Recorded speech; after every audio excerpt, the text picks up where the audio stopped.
ஆர்வமும் வைராக்கியமும் இருந்தால் இந்த உலகத்தில் இந்த உலகத்தில் சாதிக்க முடியாதது என்று ஒன்றுமே இல்லை. அப்படி இருக்கின்ற போது சிவில் நீதிபதி, ஏபிபி என்பதெல்லாம் அதுவும் சாதிக்கக்கூடியதுதான். என்ன வேண்டும் நம்ம கிட்ட? ஆர்வம் வைராக்கியம் வேண்டும். கண்டிப்பாக நான் இந்த முறை நடைபெறுகின்ற நீதிபதி தேர்வில் நான் தேர்வு அடைய வேண்டும், ஸ்டேட் ரேங்க் வர வேண்டும் என்று ஒரு வைராக்கியத்தோடு ஆர்வத்துடன் படித்தால் நிச்சயமாக வெற்றி பெறுவீர்கள். சொன்னவர் சர்வஸ்ரீ கோன் குருநாதர் என்று கூறி, who is the best teacher in the world? யார் இந்த உலகத்திலேயே மிகச்சிறந்த ஆசிரியர்? சொல்லுங்க பார்க்கலாம். ராதாகிருஷ்ணனா? அவர்தான் ஆசிரியர் தினம் கொண்டாடல. ஆனால் அவர் சொன்ன வார்த்தை தான். அவரே சொல்கிறார், desire is the best teacher in the world. ஆர்வம்தான் உலகத்திலே மிகச்சிறந்த ஆசிரியர். அதனால ஒரு ஆர்வம் மட்டும் இருந்து விட்டால், சொல்வதில்லை எப்பவுமே, உனக்கு ஆர்வம் மட்டும் இருந்து விட்டால் முட்டாளிடமிருந்து கூட நீ கற்றுக்கொள்ளலாம். ஆர்வம் இல்லை என்று சொன்னால் அந்த புத்தனே வந்து உனக்கு போதித்தாலும் எதையும் நீ கற்றுக்கொள்ள முடியாது. சோ ஆர்வம்தான் முக்கியம், எதை சாதிக்க வேண்டும் என்றாலும் கூறி, இங்கே இந்த வகுப்பிலே கலந்து கொண்டிருக்கின்ற அனைத்து நீதிபதிகளுக்கும் எங்கள் ஸ்ரீ விக்னேஸ்வரா லா அகாடமி இலவச சட்ட பயிற்சி வகுப்பின் திருவள்ளூர் சார்பாக உங்கள் அனைவரையும் வருக வருக என வரவேற்று, நாம் தொடர்ந்து பார்த்து கொண்டு வருகின்ற டிவி ஆக்ட் 2005ல என்னென்ன what are all the landmark judgments என்பதை பற்றி பார்க்க போகிறோம். அதை முடிச்சிட்டு கொஸ்டின் ஆன்சர். சரி, முதலாவது வழக்கு என்னவென்றால் S R Batra versus Karuna Batra. S R Batra versus Karuna Batra 2007 volume 3 supreme court cases, apex court supreme கோர்ட்டினுடைய கேசஸ், பேஜ் நம்பர் 169. இந்த வழக்கில் என்ன சொல்லியிருப்பாங்க? as to DV Act என்று சொன்னால் செக்ஷன் 17 சப்செக்ஷன் 1 படி நீதிமன்றம் கூறியது என்னவென்று சொன்னால், இந்த பெண்களை அதாவது வன்முறையிலிருந்து பாதுகாக்கின்ற சட்டமான 2005 ஆனது மனைவிக்கு பங்கீடு செய்யப்பட்ட வீட்டில், பங்கீடு செய்யப்பட்ட வீடு என்னது? ஷேர் ஆட்டோ ஞாபகம், ஷேர்ட் ஹவுஸ் ஹோல்டு. அந்த வீட்டில் வசிக்கும் உரிமையை கோருவதற்கு மட்டுமே உரிமை உடையவர். அப்படின்னா சொல்றாங்க. எங்க நம்ம டிஃபைன் பண்ணிருக்குது? Where it has been define in DV act என்றால் 2S சொல்லியிருப்பாங்க. ஷேர்ட் ஹவுஸ் ஹோல்டு என்றால் என்ன? என்ன சொல்றாங்க? அதாவது பங்கீடு செய்யப்பட்ட வீடானது எதை குறிக்கும் என்று சொன்னால், பிளாங்க் சார்ந்து இருக்கின்றது, அல்லது கணவரால் ஒரு வாடகைக்கு இருக்கிறார், that is also shared household. பிறகு கணவன் ஒரு உறுப்பினராக இருக்கின்ற போது, member of that joint family, இது எல்லாமே ஷேர்ட் ஹவுஸ் ஹோல்டு. இந்த வழக்கில் என்ன கொஸ்டின் என்றால், what is the question in this case arise என்று சொன்னால், when there is a question arise, என்ன? கணவருக்கு சொந்தமானது இந்த வீடு சொந்தமானதா, அல்லது அது கணவரால் வாடகைக்கு எடுக்கப்பட்டு வசிக்கின்ற வீடா, அல்லது கணவர் உறுப்பினராக இருந்து அந்த ஜாயிண்ட் ஃபேமிலி இருக்கின்ற அந்த ஷேர் ஹோல்ட் ஹவுஸ் ஹோல்டா என்ற கேள்வி எழுகின்ற போது என்ன அங்கே தோன்றுகிறது சொன்னால், அது கணவருடைய அம்மாவிற்கு சொந்தமான வீடு என்று அந்த தீர்ப்பிலே கண்டறியப்பட்டு, அந்த கேள்வி எழுகின்ற போது சொல்றாங்க, அதர் சைடு சொல்றாங்க, இல்லங்க இது ஷேர்ட் ஹவுஸ் ஹோல்ட்ல வராது, ஏனென்றால் இது ரெஸ்பாண்டன்ட் சொல்லல, அதாவது கணவருடைய வீடு அல்ல, அதனால் இந்த அக்ரூடு பர்சன் அந்த மனைவிக்கு இந்த கணவர் வசிக்கின்ற வீட்டில் பங்கீடு அதில் வசிப்பதற்கான ரைட்ஸ் இல்லை, உரிமை வழங்க முடியாது. எனவே பாதிக்கப்பட்ட அந்த நபருக்கு இந்த வீட்டில் வசிப்பதற்கான உரிமை இல்லை என்று இந்த வழக்கிலே தீர்ப்பு வழங்கப்படும். Since as per defining section 2(s)ல அந்த கணவரினுடைய அம்மாவுக்கு சொந்தமான வீடு என்று சொல்லவில்லை என்பதால் அந்த தீர்ப்பு வழங்கப்பட்டது எப்போ 2007 சுப்ரீம் கோர்ட்ல. But it was over ruled. ஆனால் இந்த வழக்கு என்ன பண்ணாங்க, ஓவர் ரூல் பண்ண வழக்கு இருந்தது. எப்போ 2020ல ரீசன்ட் கேஸ் பாருங்க. அதாவது Satish Chander Ahuja versus Sneha Ahuja. All India reporter 2020 recent கேஸ்ல ஓவர் ரூலான case. Supreme court page number 2483. இந்த வழக்குல what has held in this case by the apex court என்றால், உச்ச நீதிமன்றமானது இந்த வழக்கிலே என்ன தீர்ப்பு வழங்கியது என்று சொன்னால், குடும்ப வன்முறை சட்டத்தின்படி 2(s)ல் டிஃபைன் பண்ண இருக்கின்றது. அந்த பங்கீடு ஹவுஸ், ஷேர்ட் ஹவுஸ் ஹோல்ட் என்பது அதில் என்ன வீடு என்று வரையறை செய்யப்பட்டதில் கணவர்களுடைய உறவினர்களுடைய வீடும் அடங்கும். இன்க்ளூட்ஸ் எழுதுங்க, அதாவது இன்க்ளூட்ஸ் த ஷேர்ட். இதுல இருக்கிற ஆபரேட்டிவ் ஹெல்ட் மட்டும் சொல்றேன். What is held in this case means the shared household includes husband relatives அப்படின்றாங்க. அப்ப அர்த்தம், அந்த கணவருடைய சொந்தக்காரராக இருக்கின்றவருடைய வீடும் உள்ளடங்கும் என்று தீர்ப்பு வழங்காங்க. அப்போ அவங்க அம்மாவுக்கு சொந்தமா இருந்தாலும் அப்பாவுக்கு சொந்தமா இருந்தாலும் அந்த வீட்டிலும் மனைவியானவர் வசிக்கலாம். இப்ப அடுத்த கேஸ் பாருங்க. பிரதீபா தியாகி versus Kamalesh Devi. Citations 2022 live law Supreme Court page number 474. இந்த வழக்குல as to DV Act 2005ல what has held என்றால் 2 பாயிண்ட் சொல்றாங்க. ஒண்ணு, குடும்ப வன்முறை சட்டத்தின் கீழ் நடவடிக்கைகளை தொடங்குவதற்கு முன், before initiating the domestic violence the proceeding. இப்போ ஒரு டொமஸ்டிக் வயலன்ஸ்ல ரிப்போர்ட் கொடுத்துட்டாங்கன்னா அது தொடங்குவது இனிஷியேட் பண்ணனா அதை தொடங்குவதற்கு முன்பாக, அந்த நடவடிக்கைகளை தொடங்குவதற்கு முன்பாக இந்த டிவி ஆக்டின் படி DIR, what is the meaning of DIR? Domestic incident report, குடும்ப நிகழ்வு அறிக்கை அல்லது குடும்ப சம்பவ அறிக்கை. இந்த அறிக்கையானது கட்டாயமா, is it mandatory before initiating the domestic violence proceeding, is it mandatory of DIR report. அது மேண்டேட்டரியான்னு கேக்குறாங்க. ஷல்லா அப்படி கேள்வி எழுகின்ற போது what has stated in this case என்றால் என்ன இந்த வழக்கிலே சொல்லப்பட்டது என்றால், பிரிவு 18, 19, 20 and 22 sections 18, 19, 20 and 22 இந்த பிரிவுகளை நிறைவேற்றுவதற்காக அல்லது பயன்படுத்துவதற்காக இது தேவை என்று சொல்கிறார்கள்.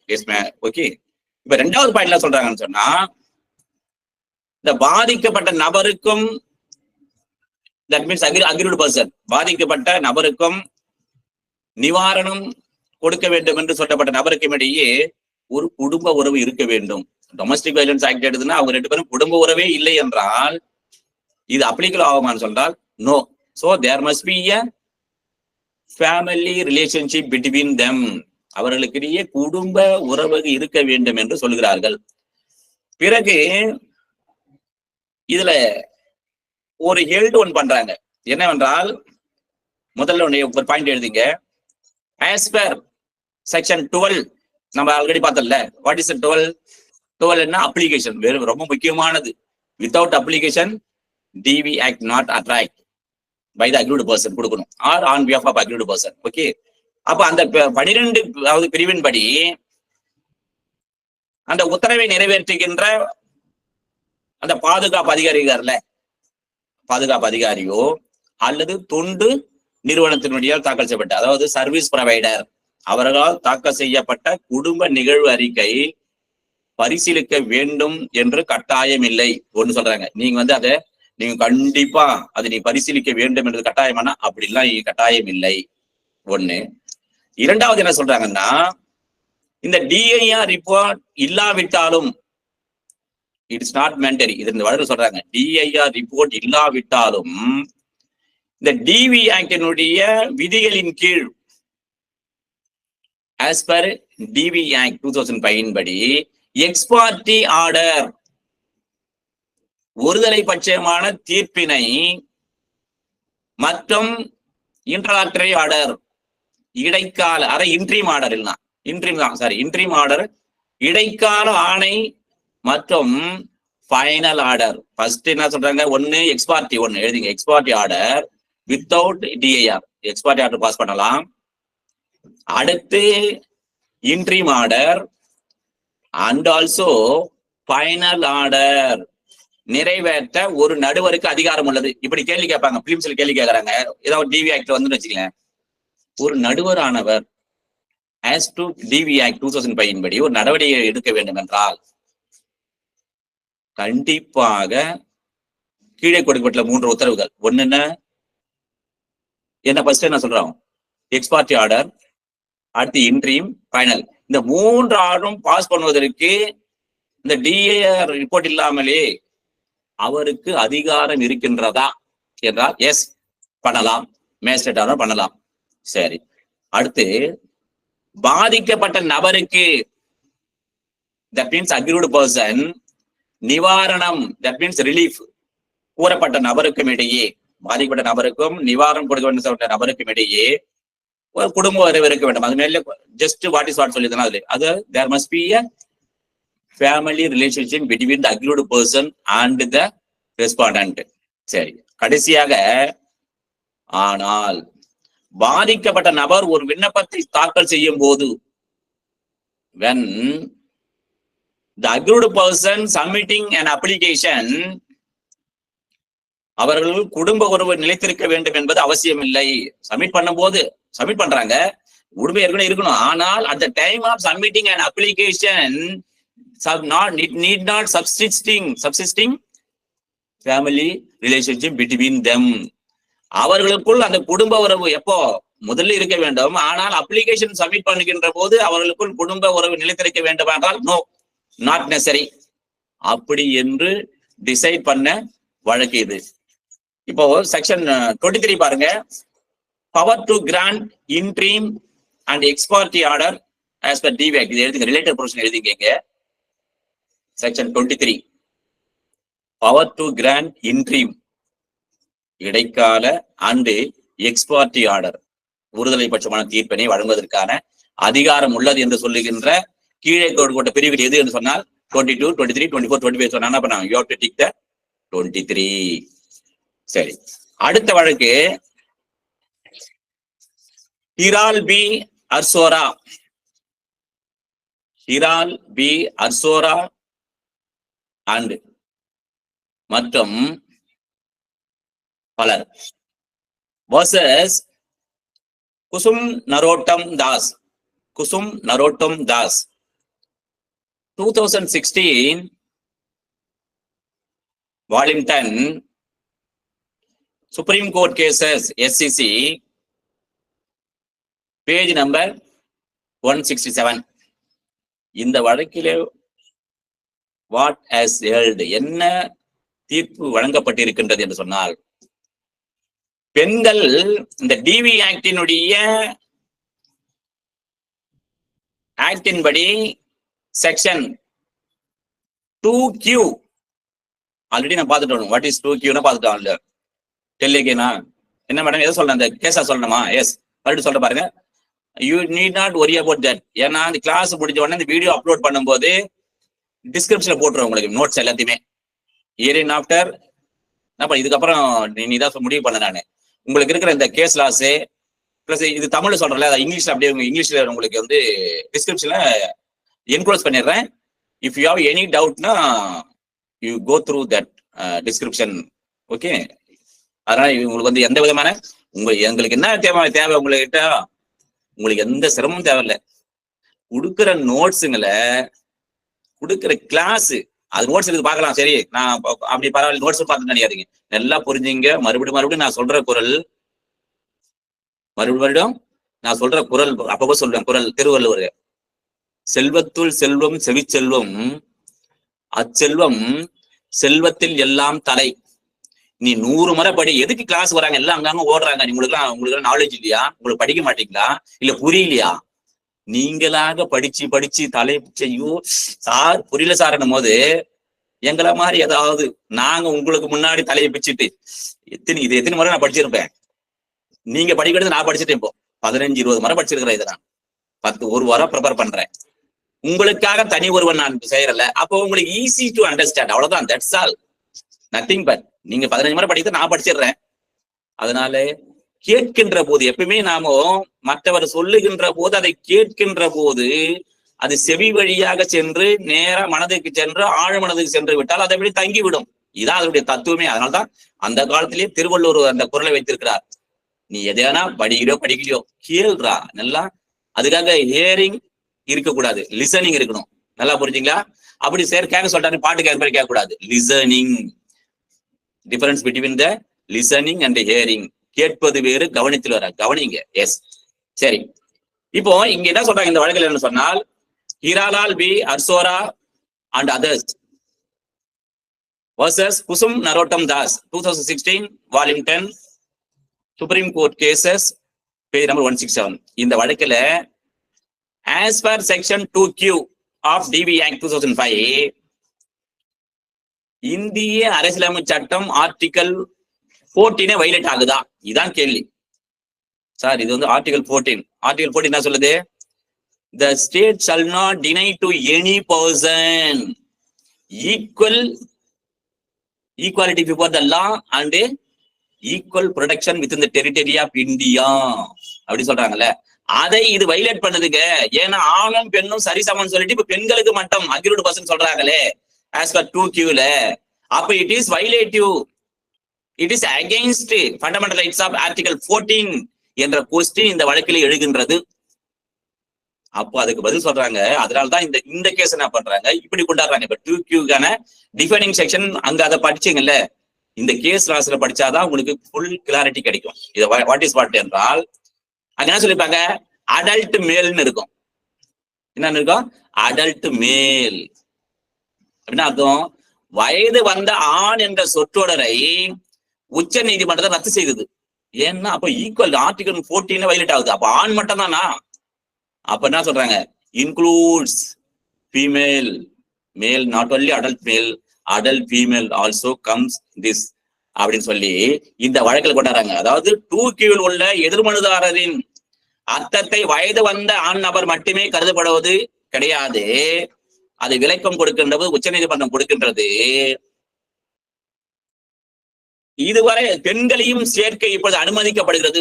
அப்படின்னா அந்த அடல்ட் மேல் என்பது adult female also both are equally அந்த இதுல வராங்க. அவங்க இந்த 2Qல சொல்லப்பட்டிருக்கின்ற அந்த வயது வந்து என்ற ஆணுக்கு எதிராக பெண்ணும் சேர்க்கப்பட்டது இந்த வழக்கு. சரி, ஓகேவா? அடுத்து இன்னொரு கேஸ். இந்த பேர் சொன்ன உடனே எந்த கேஸ், எந்த மெசேஜ் மட்டும் பண்ணுங்க. நம்ம அப்புறம் இன்ட்ராக்ட் பண்ணும்போது பேசிக்கலாம். மெசேஜ் மட்டும் பண்ணுங்க பார்க்கலாம் யாருன்னு. வேலுச்சாமின்னு வருது. எந்த ஹைகோர்ட்? வேலுச்சாமின்னாவே வர்சஸ் பச்சையம்மாள். எந்த ஹைகோர்ட்டா இருக்கும்? Yes, super. Madras high court. All India reporter 2011. Yes madam, super. என்ன காயத்ரி மேடம் வரலையேன்னு பார்த்தேன். வந்துட்டாங்களே? வந்துட்டாங்கய்யா, வந்துட்டாங்க. சரி, supreme court already reporter Madras தான், ஆனா டிசைட் வந்து சுப்ரீம் கோர்ட். எல்லாம் புரிஞ்சுங்க. ஹைகோர்ட்ல இங்க முடிச்சு அப்புறம் சுப்ரீம் கோர்ட் போறாங்க. 2011 சுப்ரீம் கோர்ட், பேஜ் நம்பர் 479. இதுல முக்கியமானது, இதுல நிறைய டைரக்ஷன் கொடுத்துறாங்க டிவி ஆக்டுக்கு. இப்பதான் நிறைய டிவி ஆக்ட் தான் நிறைய கம்ப்ளைண்ட் வருது. அதனால யூஸ்ஃபுல்லா இருக்கும். உங்களுக்கு சிவில் ஜட்ஜ் ஆனா டிவி ஆக்ட் தான் நிறைய கேஸுங்க வருது. சரி, இதுல 2A செக்ஷன் 2A பெண்கள், அதாவது டிவி ஆக்ட் 2005 படி உச்ச நீதிமன்றமானது பாதிக்கப்பட்ட நபர் என்பதன் விரிவான பொருளை வழங்கியுள்ளது. Who is aggrieved person? For that, the Supreme Court has defined and explained detailed those who are the person or aggrieved person. யாரெல்லாம் பாதிக்கப்பட்ட நபர் என்பதற்கு விளக்கம் கொடுக்கப்பட்டுள்ளது. எழுதுங்க. யார் என்று சொன்னால் இது ஒரு கேள்வியை கேட்கலாம். Which among the following persons are aggrieved person as per Velusamy vs Pachaiyammal case? இப்பெல்லாம் சைட்டேஷன் சொல்ல வேலுசாமிக்கு பையன் பச்சையம்மாள் சொன்னா போதும். சரி, 1 எக்கனாமிக்னு எழுதிங்க. பொருளாதார ரீதியாக பராமரிக்கப்பட்ட, நல்லா எழுதுங்க, பொருளாதார ரீதியாக பராமரிக்கப்பட்ட மற்றும் முக்கியமாக தட் மீன்ஸ் எக்கனாமிக்கலா என்ன பண்ற மெயின்டைன் பண்றாரு ஒரு பெண்ணை. அடுத்து ஒன்லி ஃபார் செக்சுவல், அவருடைய செக்சுவல் அந்த இன்ட்ரெஸ்டுக்காக, அந்த பாலியல் அனுபவிப்பதற்காக மட்டுமே அந்த பெண்ணை பயன்படுத்துகிறார். அல்லது ஆர் சர்வன் அல்லது ஹவுஸ்மெய்டு, ஒரு பணி பெண்ணாக அந்த பெண்ணை ஒரு ஆண் அவர் பராமரிக்க வருகிறார், அந்த வீட்டில் வைத்துக் கொடுக்கிறார். ஒண்ணு என்ன சொல்றாரு, ஒரு பைனான்சியலாக அந்த அம்மா மெயின்டைன் பண்றாரு, எக்கனாமிக்கலா பணம் எல்லாம் கொடுத்து உதவுறாரு. 2வது அவருடைய செக்சுவல்காக பயன்படுத்திக் கொள்கிறார். 3வது என்ன, அதாவது அந்த வீட்டினுடைய மெய்டாக துடைக்கிறது, போறது, சமையல் செய்ய, இந்த மாதிரியாக பயன்படுத்துகின்ற போது அவ்வாறு அந்த பெண்ணை வைத்திருக்கிறார் என்று சொன்னால் இது ஒரு உறவாக இருக்குமா என்றால் இருக்காது. இப்படிப்பட்டவர்கள் வந்து நாளைக்கு போயிட்டு அக்ரூட் பர்சன் சொல்லுவா முடியுமானா நோ. முடிஞ்சா எக்கனாமிக், செக்ஸ் அண்ட் சர்வெண்ட். சரி, இப்போ அப்படி என்றால் என்னவாக இருக்க வேண்டும்? சரி, இப்படி இல்ல சார், இப்படி எல்லாம் இருந்தாலும் அது வந்து அக்ரூட் பர்சன் வரமாட்டாங்க சார், இவங்க டிவி ஆக்ட் கம்ப்ளைண்ட் கொடுக்க முடியுமானா முடியாது. சரி, எப்படி இருக்க வேண்டும்? How the person will be என்றால் திருமணத்தின் இயல்பில் ஒரு உறவாக 5 points are married. மேடம் அவசரப்படாதீங்க, let me finish. அவசரப்படாதீங்க. அவசரப்பட்ட கல்லு அடிவாரத்தில் நின்றுடும். புரியுதா? பொறுமையாக அமைதியாக இருந்த, அதாவது காத்திருந்த கல் கலசம் போய் அடையும். அதனால நேற்று கூட இன்டர்வியூல, அந்த டிஜே இன்டர்வியூல 6 பேரும் பாஸ் பண்ணாங்க தெரியல. 2 பேருக்கு இன்டர்வியூ எடுத்தோம் நாங்க மணி நேரத்துல, ஹைகோர்ட் ஜட்ஜஸ் எல்லாம் 2 பேரும் பாஸ், மொத்தம் 6 பேருமே பாஸ். டிஸ்ட்ரிக்ட் ஜட்ஜில செலக்ட் ஆனவங்க எல்லாமே பாஸ் பண்ணிட்டாங்க. ஓகேவா? சரி, ஓகே. இப்போ 5 points are decided by the supreme court. என்னென்ன கைட்லைன்ஸ் ஆர் டைரக்ஷன் சொல்லலாம், கைட்லைன்ஸ் சொல்ல முடியாது, டைரக்ஷன் சொல்லலாம் என்றால் 1, இரு தரப்பினரும் கணவன் மனைவியாக இருக்க வேண்டும். அதாவது மற்றும் சமூகத்தின் முன் கணவன் மனைவியாக அவர்கள் அங்கீகரிக்கப்பட வேண்டும். They are lived as a husband wife and also recognized by the society. They are husband wife. பாங்கப்பா, அவங்க ஒரே வீட்டுல போறாங்க, டெய்லி போறாங்க, காலைல வேலைக்கு போறாங்க, 2 பேரும் ஒன்னா, 2 பேரும் வீட்டுக்கு போறாங்க, சமையல் செய்யறாரு வீட்டுக்காரு, இல்ல சட்னி செய்யறாங்க, 2 பேரும் ஒன்னா செய்யப்படுறாங்க, சாப்பிடுறாங்க, 2 போறாங்களே, அப்போ ஹஸ்பண்ட் வைஃப்.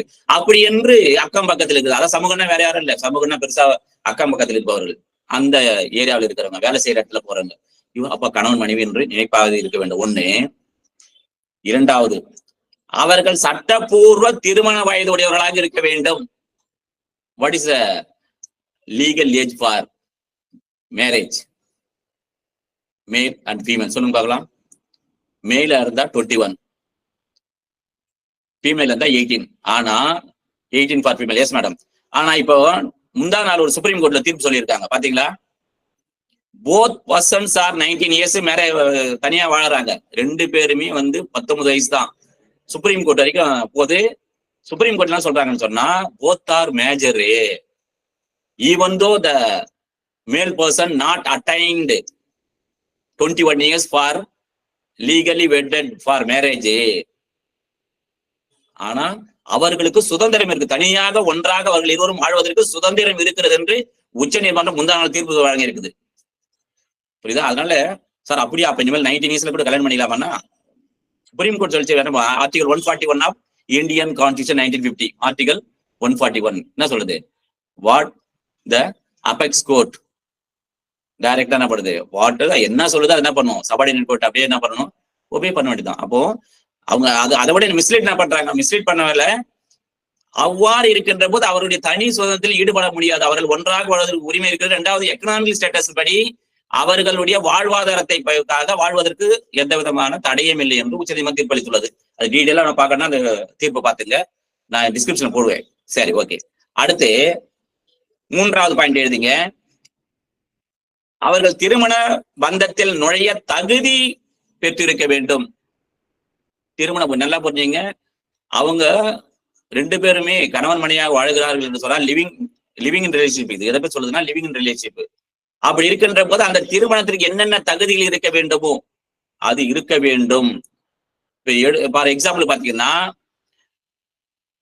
அவங்க வைகாமியோட இருக்கக்கூடாது. போத், அதாவது நெய்தர் பவுஸ் தான், நெய்தர் பவுஸ் ஒன்னதர். ஏற்கனவே இவர்கள் கணவன் மனைவியோ ஒன்றா வாழ்றாங்கன்னு சொன்னா இன்னொரு மனைவியோ இன்னொரு கணவனோ இவர்களுக்கு இருக்கக்கூடாது. சரி, 4வது பாயிண்ட். அடுத்து, அவர்கள் தானாக முன்வந்து இணைந்து வாழ்ந்திருக்க வேண்டும். Voluntarily 39 of IPC. ஓகேவா? அதுல என்ன அர்த்தம், எதுவும் ஃபோர்ஸ் பண்ணி இருக்க கூடாது.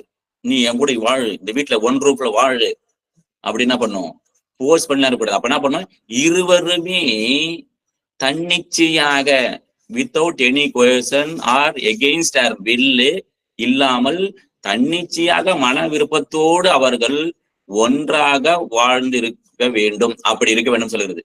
இப்ப 39 வந்து ஐபிசில வாட் இஸ் செக்ஷன் பிஎன்எஸ் என்று சொன்னால், பிஎன்எஸ் எல்லாம் சொல்லியிருக்கு மேடம், சொல்லுங்க பாருங்க. பிஎன்எஸ் எல்லாம் சொல்லியுது 2ல 33 பாத்துங்க. 33 வாலண்டரி அது போடுங்க. 3 போட்டா 2 3 பி வாலண்டர்லி. 2ல 33ல பிஎன்எஸ் பாரதிய நாகரிக் சன்னிதா 2023 சொல்லியிருக்காங்க 233ல. சரி, கடைசியான பாயிண்ட் 5வது பாயிண்ட், அவர்கள் ஒரே வீட்டில் ஒன்றாக வாழ்ந்திருக்க வேண்டும்.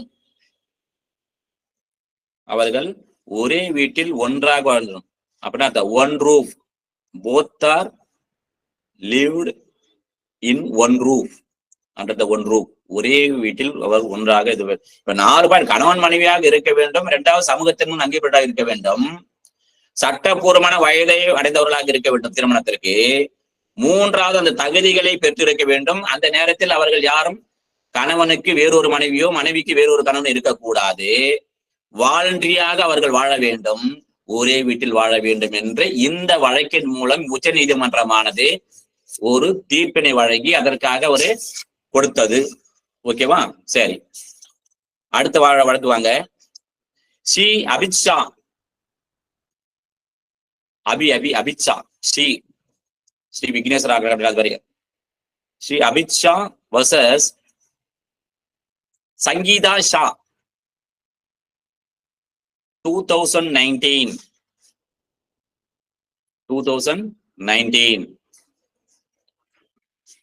Volume 1 Indian law report, ILR Indian law report,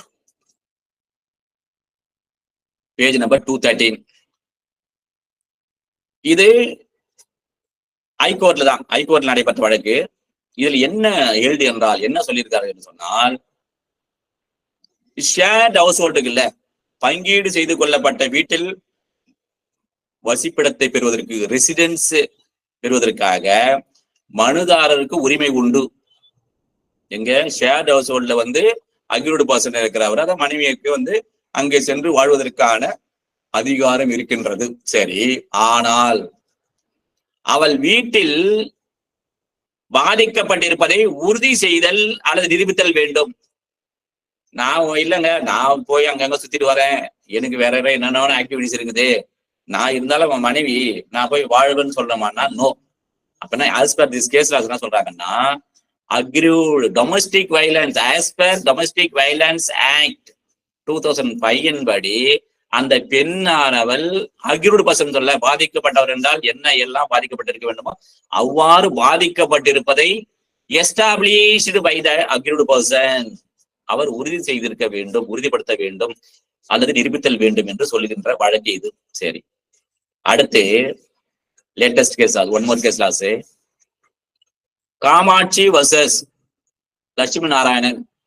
Kamakshi versus Lakshmi Narayanan 2022 live law, supreme court, page number 370. What is held in this case? என்ன இந்த வழக்கில் உச்சநீதிமன்றத்தில் தீர்ப்பு வழங்கியது என்று சொன்னால், as per 468 of CRPC, as per 468 of CRPC, நம்ம CRPC ஆல்ரெடி தெரியும், சாப்டர் 36ல 467 to 473 தான் டேக்கிங் காக்னிசன்ஸ் இருக்கும். நம்ம ஆல்ரெடி டீடைலா வீடியோ இருக்குது, அதை ஆல்ரெடி பார்த்திருப்பீங்கன்னு நினைக்கிறேன். அப்ப இங்க 468 CRPC 1973 வரம்பு காலம் ஒரு கேள்வி கேட்கறாங்க உங்களை. இப்போ ஆஸ் பர் 12 இருக்குல்ல, டிவி ஆக்ட்ல 12 இருக்குது. Is it applicable for limitation? இந்த டிவி ஆக்ட் வழக்கு கொடுப்பதற்கு ஏதாவது கால வரையறை லிமிடேஷன் இருக்கிறதா என்று சொன்னால் இருக்கா இல்லையா? இந்த 12 as per 12 அப்ளிகேஷனுக்கு it is not applicable. as per 468 CRPC 1973 is not applicable for section 12 of DV Act 2005. இப்ப அப்படியே நீ கேள்வி பதிலா எழுதி வந்துருங்க. கீழே கொடுக்கப்பட்டுள்ள எந்த பிரிவின்படி இந்த 468 CRPC பொருந்தாது என்றால் 12 போட்டுங்க. இல்ல 12 படி கீழே உள்ள CRPC மாத்தி ரிவர்ஸ் வைசி விசாரணை எப்பவுமே நல்லா புரிஞ்சுங்க. ABCD நினைவார்த்தை இன்னொரு ஒரே ஒரு டிப்ஸ் தர பாருங்க. இப்போ சார் எனக்கு எல்லாம் படிச்சா 4 பேருக்கு மாட்டது இல்ல, ஒண்ணு வேணா ABCD இசட் வரைக்கும் சொல்லிப்பாங்க. இசட்ல இருந்து ஏவுக்கு சொல்லுங்க. எப்ப நீங்க இசட்ல இருந்து ஏவுக்கு சொல்ல சொல்லிட்டீங்களோ அன்னைக்கு நீங்க பாஸ். ஒன்னா இன்னில இருந்து நீங்க ட்ரை பண்ணி பாருங்க. சார் எனக்கு சொல்ல முடியும்னு சொன்னா என்னைக்காவது அடுத்த வீடியோ கிளாஸ் இன்னொரு கிளாஸ்லயே சார் நான் இன்னைக்கு சொல்றேன்னு சொல்லிட்டு நம்ம டிஸ்கஷன் செஷன் இருக்குல்ல, ஆஃப்டர் கன்க்ளூஷன் ஆஃப் அவர் செஷன்ல யாராவது சொல்லுங்க. டெஃபினட்டா 100% உங்களுடைய வெற்றியை ஆண்டவனாலும் தடுக்க முடியாது. அதான் மெமரி பவர். இசட் டு ஏறு சொல்லுங்க பார்க்கலாம். அதே மாதிரி 100 to அது ஈஸியா சொல்ல 100 to 1 என்னுடைய தான் என்னோட டெய்லி நான் படுத்து 100 ஆரம்பிச்சு 0 முடிப்பேன். Very fast. செக்ஷன் ஆல்சோ 101வது செக்ஷன் ஆரம்பிச்சு ஐபிசில எங்க முடிப்பேன்? 1ல முடிப்பேன். ரிவர்ஸ்ல பண்ணணும். எப்பவுமே மைண்டை ஒரே மாதிரி ஆக்டிவேட் பண்ணிடும். அதாவது ஏற்கனவே நீ நடந்து போறன்னா அது அவன் யாரோ சென்ற பாதை அந்த மாதிரி இருக்கக்கூடாது. நீ செல்கின்ற பாதை நீ உருவாக்குகிற பாதையாக இருக்க வேண்டும். அது மாதிரி உனக்குள் ஒரு டேலண்ட் இருக்கிறது என்றால் அதை நீங்க ரிவர்ஸ் பண்ணி பாருங்க. எல்லாம் நேரா படிச்சுட்டு ஒரு நேரா போறாங்கல்ல, நீங்க ரிவர்ஸ் சைட் போய் பாருங்க. Yes, super. அடுத்து இந்த வழக்கில் நான் சொல்லியிருக்காங்கன்னா அப்ப இது it is not applicable for section 12 of DV act 468 of CRPC. சரி, லிமிடேஷன் பீரியட் எவ்வளவு அப்படின்னு கேட்கறான்னு வச்சுங்களேன்.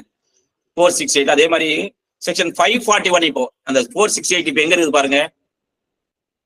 468 இதுல லிமிடேஷன்ஸ் சொல்லியிருப்பாங்க. இப்போ 541 எழுதிங்க. 541 ஆஃப் BNSS 2023. அதே மாதிரி சாப்டர் இப்ப 36 38 ஆயிடுது. சாப்டர் 36 38 ஆகிவிட்டது.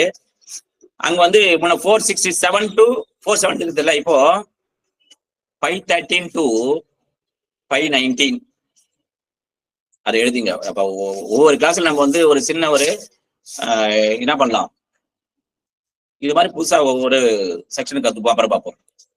லாஸ்ட் கேஸ் லாஸ், அதுக்கப்புறம் கொஸ்டின் ஆன்சர் போயிடுவோம். ஷோமே நிக்கில் தனானி, ஷோமே நிக்கில் தனானி வர்சஸ் தானோன் தனானி. தானோன் தனானி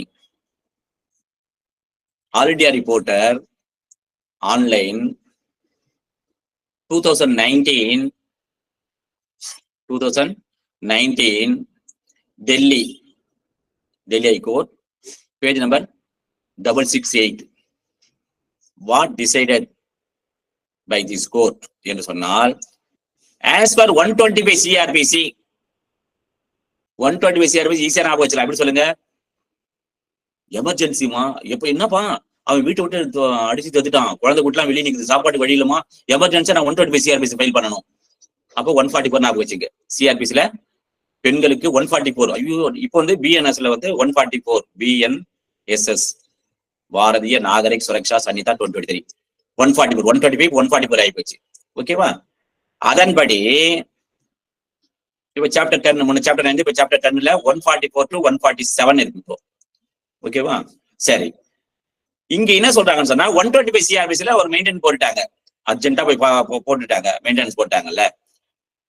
அப்படி இருக்கின்ற போது இந்த டிவி ஆக்ட்ல ஏன்னா நீங்க ஆல்ரெடி மெயின்டெனன்ஸ் போட்டு 120 CRPC போட்டுட்டீங்களே, அதனால டிவி ஆக்ட்ல வந்து எந்த வித ரிலீஃபும் கேட்க முடியாதுன்னு சொல்ல முடியுமா? முடியாதா? நீங்க பாருங்க 125 CRPC available, already filed, that proceeding also going on, no can ask. Yes madam, Gayathri madam, yes. அது that is separate. DV act அது பாதிக்காது. யாரு? சுருதி சோபனா மேடம். என்னது நோவா? எஸ், நோ மீன்ஸ் ஆமா, இது பாதிக்காது. எஸ், டிவி ஆக்ட் பாதிக்காது. 125 CRPC தான், தட் இஸ் செப்பரேட் ப்ரொசீடிங்ஸ். இந்த டிவி ஆக்ட் பாதிக்கமானா பாதிக்காது. இங்க ரிலீஃப் நம்ம கேட்கலாம்.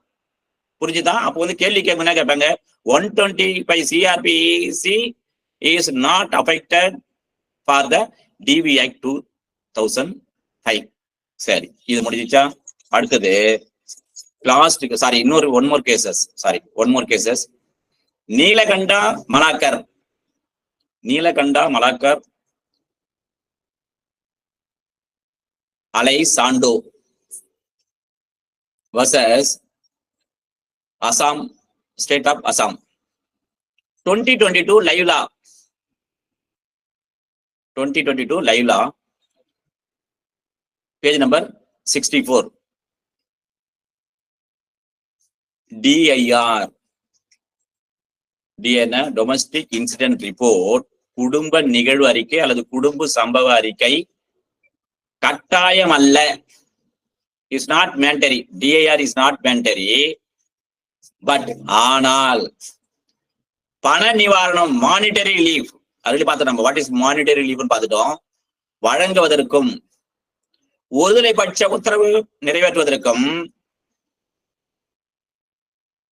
நீதிமன்றத்திற்கு போதுமான அதிகாரம் உள்ளது. கட்டாயம் அல்ல, ஆனா என்ன பண்ண, பண நிவாரணம் வழங்குவதற்கும் ஒருதலைபட்சம் தீர்ப்பு வழங்குவதற்கும் அதை நிறைவேற்றுவதற்கும் நீதிமன்றத்திற்கு அதிகாரம் உள்ளது என்று சொன்ன வழக்கு இதோ ஆல்ரெடி பார்த்தோம். ஒன் மோர் கேஸ் லேட்டஸ்டா 2022ல இந்த வழக்கில டிசைட் பண்ணியிருக்கிறார்கள். கட்டாயம் அல்ல, ஆனால் பணம் நிவாரணம் வழங்குவதற்கும் அதே போல எக்ஸ்பார்ட்டி ஆர்டர் வருவதற்கும் நீதிமன்றத்திற்கு அதிகாரம் இருக்குது. Without that application. சரி, இப்போ இந்த கேஸ் லாஸ் எல்லாம் நோட் பண்ணீங்க, வந்துடும். இப்ப நம்ம யாரெல்லாம், நான் வந்து அப்படியே கொஸ்டின் பட்டன் தரேன், டிக் பண்ணுங்க. இப்ப சொல்ல வேண்டியதில்லை கொஸ்டின் சொல்லி, இப்ப டெஸ்ட் மாதிரி. இப்போ எப்பவுமே ஒரு ஆக்ட், மைனர் ஆக்ட் முடிஞ்சோன்னா நான் டெஸ்ட் வைப்பேன். இப்போ ஆல்மோஸ்ட் ஒரு 35 கொஸ்டின்ஸ் ரெடி பண்ணியிருக்கிறேன். பட் நமக்கு இருக்கிறது இன்னும் ஹார்ட்லி 20 மினிட்ஸ் இருக்குன்னு வச்சுங்களேன். ஆல்மோஸ்ட் ஒரு 10 கொஸ்டின் பார்க்கலாம். ஆனா நீங்க எதுவும் பதில் சொல்லாதீங்க, புக்கையும் பார்க்காதீங்க, வேற ஆக்ட்லாம் மூடி வச்சுங்க. காயத்ரி மேடம் சொன்னா எல்லாமே என்ன பண்ணுங்க, வேற ஆக்ட் கொஞ்சம் மூடி வச்சிருங்க. இது வரைக்கும் பிளீஸ் உங்க நன்மைக்காக நீங்க வேற ஆக்ட் பார்த்து நீங்க ஆன்சர் பண்றீங்கன்னா உங்களை நீங்களே ஏமாத்திக்கொள்ளு அர்த்தம். உங்களுடைய இவ்வளவு நாள் வகுப்பு நான் எடுத்ததுக்கு ஒண்ணு நான் நல்லா எடுத்ததுன்னா, இல்ல நீங்க நல்லா படிச்சிருக்கீங்களா, டெஸ்ட் தான் பிட்வீன் யூ அண்ட் மீ. நீங்க சரியா பதில் சொல்லனா நான் சரியா நடத்தலன்னு அர்த்தம். அப்ப நல்லா நடத்துறதுக்கு நான் முயற்சி பண்ணுவேன். புரியுதா? முயற்சி தான் பண்ணுவேன். நல்லா நடத்துறது I am not assure you. Okay, சரி. ஃபர்ஸ்ட் கொஸ்டின் டிக் பண்ணே வாங்க, whether it is right or wrong. நம்ம கடைசியில் நான் ஆன்சர் சொல்லிடுறேன். எத்தனை மார்க் எடுத்து மட்டும் நீங்களே சொல்லிங்க. நீங்களே எனக்கு சொல்ல வேண்டியதே இல்லை. நீங்களே டிசைட் பண்ணீங்க, நீங்களே மார்க் வச்சுங்க, நீங்களே உங்க பேப்பர் கையில் வச்சுங்க. You need not disclose. Yes, the protection of women from domestic violence act came into force on. சொல்ல வேண்டியதில்லை எனக்கு பதிலே, நான் சொல்றது மட்டும் நீ எழுதிங்க. 26 October 2006, 28 November 2006, 13 September 2006. D 30 October 2006. எழுதிங்க. ஆன்சர் நான் அப்புறம் சொல்றேன். Which is right answer? Tick பண்ணுங்க. புக் எல்லாம் பார்க்காதீங்க யாருங்க. ஓகேவா? சரி, அடுத்த கேள்வி. அதாவது பெண்கள், அதாவது தமிழ் சொல்லிட்டோமா, பெண்கள் குடும்ப வன்முறை பாதுகாப்பு சட்டம் எப்போது அமலுக்கு வந்தது? அந்த 4 டேட் சொல்லிட்டேன். செகண்ட் கேள்வி, second questions. The Protection of Women from Domestic Violence Act 2000 is divided into. பெண்கள் குடும்ப வன்முறை இருந்து பாதுகாப்பு சட்டம் 2005 எத்தனை அத்தியாயங்களாக பிரிக்கப்பட்டுள்ளது? ஏ 5 அத்தியாயம் மற்றும் 30 பிரிவுகள், chapter and sections. B 5 chapter and 35 sections. C 5 chapters and 37 sections. Last D option is 5 chapters and 39 sections. நீங்களே பதில அப்படியே வச்சுங்க, எப்ப சொல்ல வேண்டியதில்லை. அடுத்து பாப்போம். அடுத்த கொஸ்டின் 3. விச் ஆர்டிகல், இது கொஸ்டின் அப்படியே நான் டிஸ்கிரிப்ஷன் போட போறேன். இருந்தாலும் இப்ப நீங்க வந்து ஜென்யூனா நடந்துங்க. யாரெல்லாம் ஜென்யூனா நடந்துக்கிறீங்களோ அவங்க எல்லாம் என்ன பண்ணுவீங்க? நீதி தேவதைகளாக ஆவீர்கள். கண்டிப்பா. புரியுதா? அதெல்லாம் புரிஞ்சுங்க. யார் ஒரு குருவனுடைய வார்த்தைகளை அது ஜென்யூனா மதிச்சு நடக்கிறீங்களோ எல்லாம் நீதி தேவதை ஆயிடுவீங்க. யாருக்கெல்லாம் நீதி தேவதை ஆக வேண்டும் விருப்பம் இருக்குதோ நான் சொல்ற மாதிரி நடந்துக்க. சரி, இப்போ தேர்ட் கொஸ்டின்ஸ். தமிழ் இங்கிலீஷோட சொல்றேன் இல்ல. Which article of the constitution of India, which article of constitution of India are feedback for the enactment of Protection of Women from Domestic Violence Act 2005? Article 14, B Article 15, C 21, D all of the above. Tamil சொல்ற பாருங்க. குடும்ப வன்முறை பாதுகாப்பு சட்டம் 2005 இருந்து பெண்களை பாதுகாக்கும் சட்டத்தை இந்திய அரசியலமைப்பு சட்டத்தில் எந்த பிரிவின்படி கருத்து தெரிவிக்கின்றது? இந்த சட்டத்தை போடுங்க. 14, 15, 21, all of the above. Which is the right answer? You yourself answer and நீங்களே வச்சுங்க. சரி, 4வது கேள்வி. Respondent under Protection of Women from Domestic Violence Act 2005 means. Respondent under Domestic DV Act 2005, that means A, any adult male person who is or has been in a domestic relationship with the aggrieved person and against whom the aggrieved person has sought any relief, SOUGH, sought any relief under this act. Okay, தமிழ்ல வேணுமா? அப்புறம் B பாருங்க. B any adult or child or adolescent. adolescent என்னது? பிஞ்சு பருவம் சொல்லல. அது மாதிரி அடல்ட்னா வயது வந்தோ, சைல்டு குழந்தை, அடல்ட்னா பிஞ்சு பருவம்னு சொல்லுவோம். அப்புறம் வேற இன்னொரு வேர்ட் சொல்லுவோமே, அந்த adolescent who is or has been in a domestic relationship with the aggrieved person. C, a male or female adult or child or adolescent who is or has been in domestic relationship with aggrieved person. D, none of the above. D, none of the above. குடும்ப வன்முறை பாதுகாப்பு சட்டம் 2005 கீழ் எதிர் மனுதார் என்பது யார்? தமிழ் சொல்ல வேண்டிய அவசியம் நினைக்கிறேன். பாதிக்கப்பட்ட நபருடன், அது ஆல்ரெடி தெரியும். தமிழ் சொல்றதுல இங்கிலீஷ் புரிஞ்சுப்பீங்க. அப்புறம் குடும்ப, சாரி, ஓகே. 5வது கேள்வி. 5வது கேள்வி. Child under the Protection of Women from Domestic Violence Act 2005 includes. இந்த டிவி ஆக்டின் படி குழந்தை என்பது யாரெல்லாம் உள்ளடங்கும் என்று சொன்னால், adopted child A, B step child, C foster child, all of the above. அதாவது இந்த டிவி ஆக்டின் படி குழந்தை என்பது எல்லாம் அடங்கும் என்று சொன்னால் தத்தெடுத்த குழந்தை, அடுத்து என்ன, மாற்றான் தாயில் தந்தையினுடைய குழந்தை, வளர்ப்பு குழந்தை, மேலே உள்ள அனைத்தும். which is the right answer. அதை நீ டிக் பண்ணீங்க. 6, ஆறாவது கேள்வி, டொமஸ்டிக் வயலன்ஸ் இன்க்ளூட்ஸ். இந்த குடும்ப வன்முறை என்பது எதையெல்லாம் உள்ளடங்கும் என்று சொன்னால் ஆக்சுவல் அபியூஸ், த்ரெட், பி வந்து threat, C physical, sexual, verbal, emotional or economical abuse, D all of the above. which is the right answer, you tick. Okay, சரி. அதாவது தமிழ் சொல்லணும்னா குடும்ப வன்முறை எவையெல்லாம் உள்ளடங்கும் என்று சொன்னால் ஆக்சுவல் அபியூஸ்னா அது இயல்பாக நடப்பது, மிரட்டுதல், அச்சுறுத்துதல், உடல் ரீதியான, பாலியல் ரீதியான, பொருளாதார ரீதியான, உணர்வு ரீதியான, இவ்வாறு இருக்கின்றது. டில மேலே சொல்லப்பட்ட அனைத்தும் உள்ளடங்கும். சரி, what is the right answer? சரி, ஆறாவது கேள்வி, who can file complaint under the protection of women from ஷார்ட்டா சொல்லிட்டேன் TV act.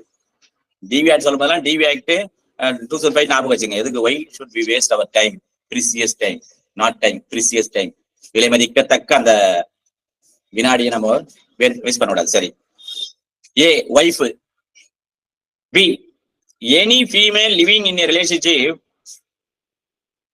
in the nature of marriage,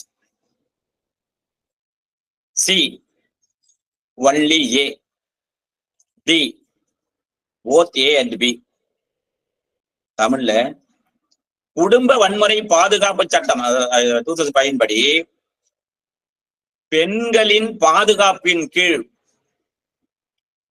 யார் புகார் அளிக்கலாம், அவர்கள் பாதுகாப்புக்காக யார் புகார் அளிக்கலாம் என்று சொன்னால் ஒன்னு யாரு? மனைவி. அடுத்து பில யாரு? திருமணத்தன்மையில் உறவில் வாழும் எந்த பெண்ணும். திருமணத்தன்மையில் உறவில் வாழ்கின்ற எந்த பெண்ணும். சி மனைவி மட்டும், அதான் ஏ மட்டும் சொல்லியிருப்பேன். டில மனைவியும், அதான் ஏ அண்ட் பி, திருமணத்து தன்மையில் உறவில் வாழும் எந்த பெண்ணும் என்று சொல்லியிருப்போம். Okay, what is right answer? Question number 7, magistrate under the protection of, அதாவது டிவி ஆக்ட்ல magistrate under the DV act யார்? மேஜிஸ்ட்ரேட் என்றால் இந்த டிவி ஆக்டின் படி யார் வருவார்கள் என்று சொன்னால் A judicial magistrate first class, B metropolitan magistrate exercising jurisdiction under CrPC 1973. சரி, C only A, D both A and B, which is right answer. பெண்கள் டிவி ஆக்ட்ல குற்றவியல் நடுவர் என்றால் யார்? முதல் வகுப்பு நடுவர், பி மாநகர குற்றவியல் நடுவர், சில அந்த முதல் வகுப்பு நடுவர் மட்டும், டில முதல் வகுப்பு நடுவர் மற்றும் அதாவது ஏ அண்ட் பி இரண்டுமே என்று சொல்லியிருக்கிற answer, which is right answer. அடுத்து 8, what 8, question number 8, which woman is இந்த ஜூரிஸ்டிக்ஷன் பாத்தீங்கன்னா முன்ன வந்து சாப்டர் 14 இருந்தது. இந்த ஜுடிஷியல் மேஜிஸ்ட்ரேட் வந்து முன்ன 11ல இருந்து இப்ப செக்ஷன் 9 எழுதிங்க பிஎன்எஸ்எஸ்ல. அதே மாதிரி ஜூரிஸ்டிக்ஷன் என்பது முன்ன 30ல இருந்தது, இப்போ 14 ஆகிட்டாங்க. 197 முன்ன வந்து 177 to 189 இருந்தது. இப்ப அதெல்லாம் ஞாபகம் இருக்குது, மறுபடியும் ஞாபகம் வச்சிருந்தான். இப்போ சிஆர்பிசி ஐபிசி எவிடன்ஸ் எல்லாம் ஃபுல்லா ஞாபகம் இருக்குது. இப்ப அதுக்கு அப்படியே மாத்தி இது ஞாபகம் வச்சிருந்தேன் பாப்பா நான். சரி, அதுக்கு ஒரு மெமரி போட்டலாம், பார்க்கலாம். அதுக்கு ஒரு ஸ்டோரி இருக்கு. சரி, 197 to 207 பாத்துங்க. ஜூரிஸ்டிக்ஷன் என்பது அங்க அதிகாரம் வரும்போது எல்லாம் வரும். சரி, அடுத்து பாத்தீங்கன்னா which woman is covered under the protection of women DV Act னால் A, women who are or have been in a relationship with the abuser. B, woman who has lived together in a shared household with the husband. C, woman who is related by consanguinity. CONSANGUINIT, consanguinity marriage. Consent தெரியும் உங்களுக்கு.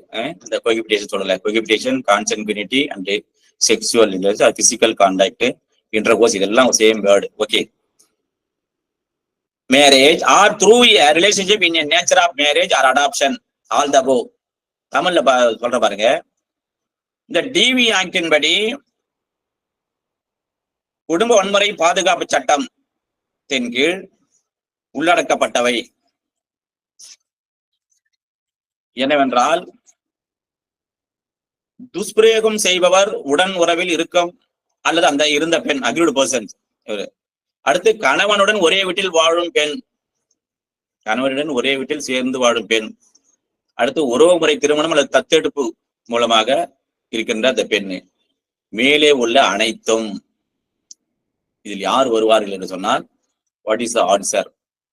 சரி, அடுத்து 9 women என்றால், இது இங்க 9க்கு கேள்வி என்னவென்றால், sexual abuse under the DV act includes. நல்லா புரிஞ்சுங்க, செக்ஷன் 9ல செக்ஷுவல் அபியூஸ் இன்க்ளூட்ஸ் எதையெல்லாம் உள்ளடங்கும் என்று சொன்னால், இந்த பாலியல் ரீதியான துன்புறுத்தல் என்பது எதையெல்லாம் உள்ளடங்கும் என்று சொன்னால், ஹியூமிலியேஷன், ஹியூமிலியேஷன் அவமானப்படுத்துதல், டிகிரேட்ஸ் அவமரியாதை செய்தல், ஹார்ம் டு டிக்னிட்டி அந்த கண்ணியத்திற்கு தீங்கு விளைவித்தல், all the above which is the right answer. பெண்கள் குடும்ப வன்முறை பாதுகாப்பு சட்டம் டிவி ஆக்டின் கீழ் பாலியல் அபியூஸ் என்பது எவையெல்லாம் உள்ளடங்கும் என்றால், அவமானம், தன்னை டிகிரேட் தாழ்த்தி பேசுதல், கண்ணியத்திற்கு விளைவித்தல், மேலே உள்ள அனைத்தும். 10வது கேள்வி, physical abuse and or the protection of women DV ஆக்டின் படி இதெல்லாம் பிசிக்கல் அபியூஸ் என்றால் என்ன, எதையெல்லாம் உள்ளடங்கும்? அடுத்த கேள்வி, பிசிக்கல் அபியூஸ் என்றால் என்ன, எவையெல்லாம் உள்ளடங்கும் என்று சொன்னால், 1 பாடிலி. இந்த 10வது கேள்வி முடியுது, இதோட முடிச்சுக்கலாம். ஓகேவா? ஏன்னா 7:30 முடிச்சிடலாம். உங்களுக்கு ஒரு 5 நிமிஷம் டைம் கொடுக்கணும்ல, அதனால. ஓகேவா? பாடிலி ஆம், உடல் ரீதியான ஒரு தீங்கு. பெயின், வலி. Danger of life or health, உயிருக்கு ஆபத்தை அல்லது அபாயத்தை ஏற்படுத்துகிறது அல்லது ஆரோக்கியத்திற்கு ஆபத்தை ஏற்படுத்துகிறது. Bodily harm, pain, danger of life or health. Impair of health, impairing of சொல்லல, முடமாக்குதல் மாதிரி அந்த ஹெல்த்தை இம்பேர் பண்ணுதல். அடுத்து சில assault criminal intimidations, assault criminal intimidation, all the above. இவை 4மே which is the right answer. அது பெண்கள் குடும்ப வன்முறை சட்டத்தின் கீழ் உடல் ரீதியான துஷ்பிரயோகம் என்பது அத்தகைய இயல்புடைய எந்த ஒரு செயலையும் அல்லது நடத்தையும் குறிக்கிறது. எதையெல்லாம் என்று சொன்னால் இதையெல்லாம் சொல்லியிருக்காங்க. இது என்ன ஆன்சர்? அதாவது மெதுவாக செய்கின்ற காரியம் எதுவுமே நமக்கு விரைவாக முடியும். அதனால நமக்கு இன்னும் நேரம் இருக்குதுன்னு நினைக்கல. ஆனால் எதை செய்தாலும் நம்ம உரிமையாக செய்கின்ற போது, அதுதான் ஏற்கனவே 134 இருக்குது இல்ல, 139 ஆயிடுச்சு. 134 BSA Bharatiya Sakshya Adhiniyam 2023. That's only quality not quantity. எவ்வளவு ஒரு நாளைக்கு நம்ம படிச்சோன்றது முக்கியம் இல்லை, இன்னைக்கு என்ன கத்துக்கணும். 10 கேள்வி, அதே மாதிரி எத்தனை செக்ஷன் பார்த்தோம் இன்னைக்கு? சாரி, கேசஸ் 9 கேசஸ் பார்த்துக்கிறோம். 9 கேச 10 19. 19ல ஒரு மார்க் ஏதாவது வருமா? வரும், ஆனா வராது. ஆனால் வருவோம் என்பதை நம்பிக்கையோடு இருப்போம். வாழ்க்கையில் எதை ஒன்றை உறுதியாக நம்புகிறோமோ நல்லா புரிஞ்சுங்க. வாழ்க்கையில் எதை ஒன்றை நாம் உறுதியாக நம்புகிறோமோ அது நம் வாழ்க்கையில் நடந்தே தீரும் என்று கூறி, அதே போல் நீங்கள் நீதிபதி ஆக வேண்டும் மனதில் உறுதியாக நினைத்தால் கண்டிப்பாக வருகின்ற அந்த தேர்வில் நீங்கள் நீதிபதியாக, நீதி தேவதைகளாக, நீதி அரசர்களாக ஆவீர்கள் என்று வாழ்த்துக்களை தெரிவித்து இத்துடன் என்னுடைய செஷனை முடித்துக் கொள்கிறேன்.